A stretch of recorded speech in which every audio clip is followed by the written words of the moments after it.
This video represents something of a first for my channel because I'm going to be taking a look at a prototype sword. And because of that, there are some things I want to talk to about how I'm going to approach this video, because I expect and I really hope that companies will actually start sending me prototypes that I can begin doing videos on. And as I approach my viewpoints and how I look at prototypes, it is going to be a little bit different from a proper review.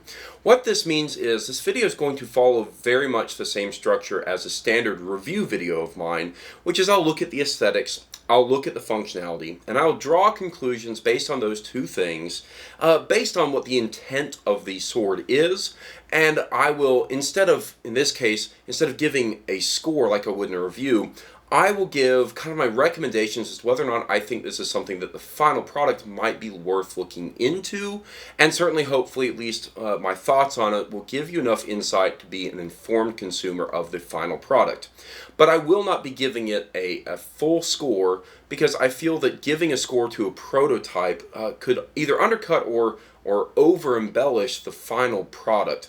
And what I mean by this is things will change from a prototype to a final version. Usually minor things, but they can change. And that can be both for positive and negative results. And so because of that, I feel it would be misinformation to just give a straight review, because maybe the end product won't be as good, or maybe the end product will be better. So in my video, in this particular video of this prototype sword that I'm about to cover, I wanted to make sure it was very clear I will not be giving a review score at the end. I will just be drawing my conclusions to what I thought about the sword. With all of that said, we're going to take a look at this sword, which is the Arbeitspferd Workhorse Fader by Black Horse Blades.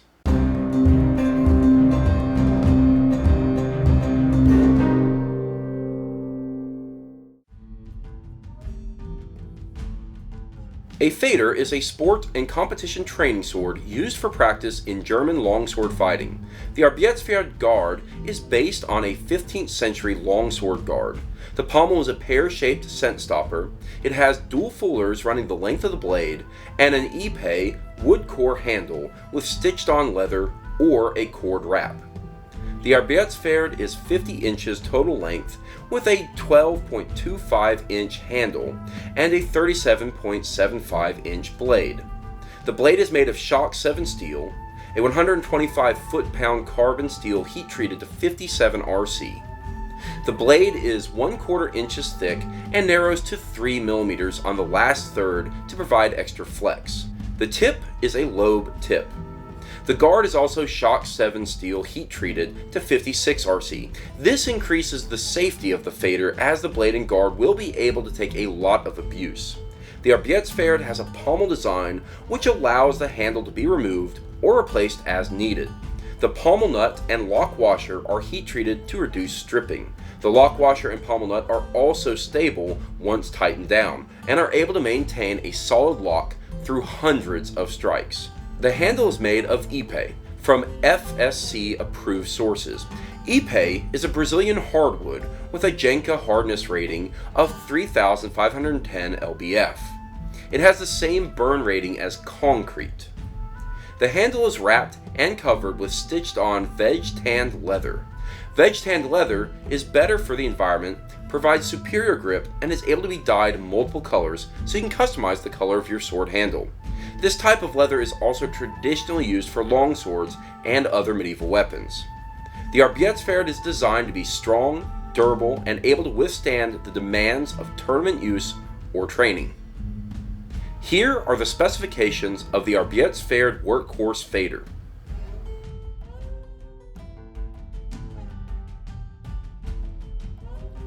I've made this statement before in one of my other fader reviews that the aesthetics of a fader are not nearly as important as the functionality. But especially because the production version of this sword allows for a lot of customizability, it's at least worth noting that there are some aesthetic aspects of the sword that are actually very interesting and are also very customizable, especially when it comes to the grip color, as well as whether or not it is leather or cord wrapped. Now, of course, that does have an impact on functionality as well, but it is worth noting that the production version, again, gives you a lot of those customization options. With all that said, I'd like to take a look at the aesthetics of this particular prototype version, which don't differ too greatly from the production version. The very first thing that will certainly catch your eye is actually the fuller. It is a double fuller, and it actually runs about halfway down the blade. What's also interesting though is that as the blade tapers, these two fullers begin to merge. So they begin very distinctly down closer to the shilt, and then as it gets to the more tapered part of the blade, they begin to blend together. This actually creates a very interesting visual effect down the blade. The only drawback, in my opinion, is actually where the fuller actually ends, because it's not the most clean look, and you can certainly tell how this was machined into the blade, and it ends up with these two little bulges right near the tip that I feel like could have been cleaned up just a little bit more, have a single rounded bit to the fuller, and make it look really nice closer to the end here. But even then, I still think it's a very interesting look, and it certainly catches the eye. Now, the design of the shilt is pretty straightforward. You know, it's a straight perpendicular shilt. Depending on what you like in a fader, you know, some people prefer crown shilts, some people prefer back sloped. I'm actually pretty keen on just the flat one, although I do think I prefer a crown shilt. There are only very minor impacts, especially in functionality, but it also has a different visual look. But overall, the way that this is kind of wasted, it looks a little bit like an hourglass shape. I think it's a very interesting look, and I think it looks very beautiful. The guard itself is actually fairly plain, has a pretty distinct look to it though. I especially like the way the tips of the cross are done right at the very ends. They actually remind me a little bit of the pommel of the Narsil sword, Aragorn's sword at the end of the Lord of the Rings films. And I think it's a very interesting shape, and I also really like the way that they've done the guard closer to the grip. It adds a little bit more of a visual flair, still heavily focused on functionality, but gives it enough to kind of break up a monotonous design, or at least a potentially monotonous design. Now, the grip is really, really nice looking. This one is, of course, a little bit beat up because this is used, but it is a very nice solid leather wrapping. It's got very nice stitching on it, very solid, both holding, which I'll cover in the functionality section, but also it just looks very solid. And finally, the pommel. It's a pretty standard pommel, and of course it has the nut on it. But overall, I think that the aesthetics of this fader, for what that actually matters, actually looks pretty nice. Is it going to be the most important part of the sword? No, absolutely not. But if you're looking for something to stand out at least a little bit different, or make people take notice of your fader, if that's really what you're looking for, this could actually do it. Yeah, aesthetics, not too bad, of course, not too important. So let's take a moment to look at the important aspects. Before I jump right into the functionality of this prototype fader, I wanted to speak a little bit to the differences between it and the production version. Now, I wanted to make sure I also noted that the specifications that I gave at the beginning of this video are based on the specifications given by the manufacturer on their production blade, and it is very different from the prototype blade, namely in length. So, the length of this particular blade from the tip to the cross was 35.5 inches. Now, that's of course the prototype. The production version is actually a good bit longer, at nearly 38 inches on the blade, just a little bit less than that. And that's a huge difference just between the prototype and the final version. It is worth noting that if you were to compare that length to a Reginier fader, it still actually comes up a little bit short compared to the Reginier in the final version. Now, this prototype is extremely short. So the prototype, I felt really lacked in length. One of the good rules of thumb, not always perfect, but a good general judge, is if you put the tip of the sword in the ground, the pommel should roughly come up to your armpit. If it reaches up to your armpit, that's generally speaking a pretty good length for a longsword or for a fader. Now, I stand at about 6 feet tall, so a Reginier fader is actually perfect for me. Kind of their standard version, it comes right up to my armpit. This came up to like my midriff. Again, prototype version, so this is something I know they have immediately fixed in their production version, but it had a very negative impact on the prototype version. I would expect that the longer blade is actually a really good thing, because the rest of this fader is just really quite good, except for one aspect which we'll get to in a moment. So the steel is a Shock 7 steel. Shock 7 is a kind of a newer type, very modern tool steel. It's very strong. It also is very nice and light, especially the way they've constructed this particular fader. This fader feels really good in the hands, and I'm very happy with that. I feel like you have a lot of control, a lot of good point control, as well as just kind of avoidance of becoming tired when using it. But the Shock 7 steel is a very good steel, very, very sturdy, especially at the hardness level they've put it at. I will say that the tip on this particular fader does not flex really at all. That's a huge drawback, but I also know they have fixed this in the production version because they have videos on their website of them showing the flex of the tip. It is also worth noting, just from a straight functionality standpoint, that this particular sword, or this particular fader in the production version, has actually been approved for long point, which is actually a really good thing, because if you're going to have a fader, you need to make sure that it's approved to be used in competitions. So if you're looking for a competition ready fader, well, this is it. This is an approved blade for long point, so that's a really, really good plus to it. Again, solid construction. In fact, one of the things I will definitely note is that there's certainly no gap against the blade itself and the cross guard. Not having a gap there is really good. Now there's of course a noticeable gap between the ends of the cross guard, and that mostly has to do with the length right here of the shield, because the shield at the forefront is actually a little bit wider than down closer to the tang, and so it actually had to fit through the cross guard, and because of that, or at least I think that's why they did it. But anyway, it doesn't quite all match up right here, but in general, construction is actually really good, really solid. The leather handle is extremely nice. I think it's probably one of the most notable aspects, although for me, I actually prefer my handles to be just a little bit thinner. I feel like this is very, very beefy and very thick. I know that generally speaking, it's a huge bonus for gloves and wearing of gloves. But I've always said that it's better to make the grips a little bit smaller and allow people to add width than make it too wide and then not be comfortable for everyone. And again, I prefer a little bit thinner grips, mostly because I really like to do more of the handshake style grip on a longsword. And sometimes it can be a little bit hard when it's nice and beefy.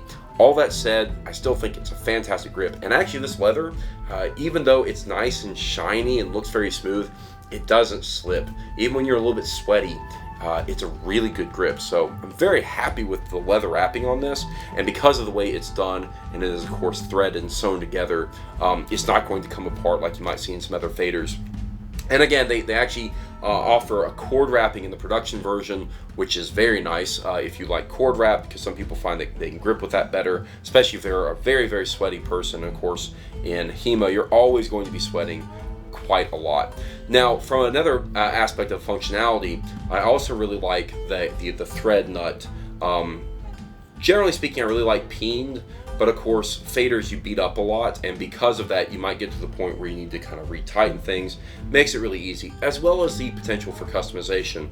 Now, of course, it's worth noting, if you customize a fader, it may not be good for competition.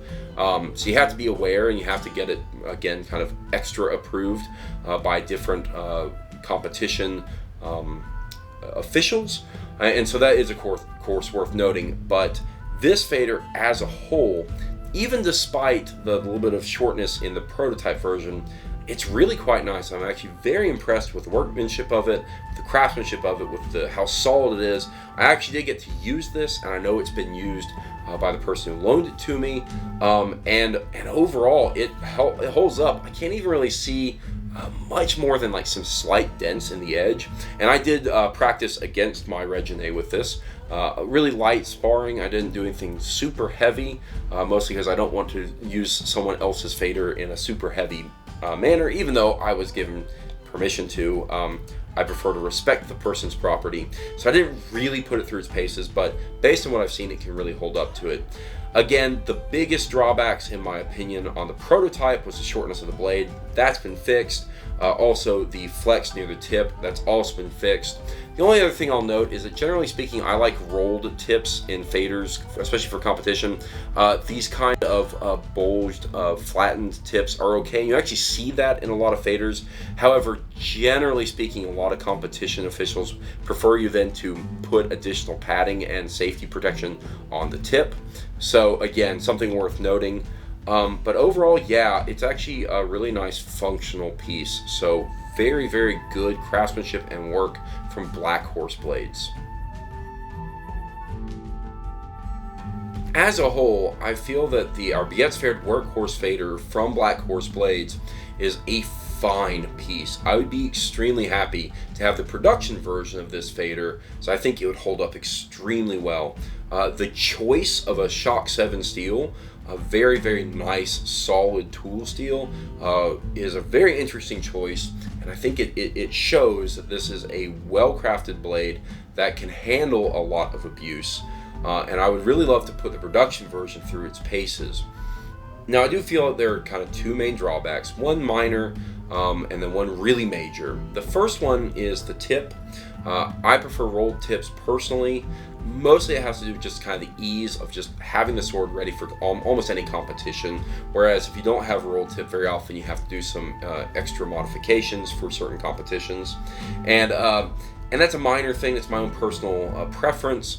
It's not the biggest drawback, and I'd be perfectly happy using a fader that doesn't have a roll tip, especially with all the other positives of this particular fader. The biggest drawback, I would say, however, is in the production version is the price. And that's because its price is $580. Now you get a lot for that. You get a very, very nice fader. You get some good customization in the hilt, in terms of the wrapping and the color of the wrapping and all that. But I feel that at that price, it's not really being competitive with some of the other faders on the market. Now I'm going to use Reginier faders, Peter Reginier's faders, as kind of my gold standard, because they're universally accepted within HEMA. Pretty much everyone agrees they're great faders and you can use them in almost any competition. But their price mark is under the $400 price mark.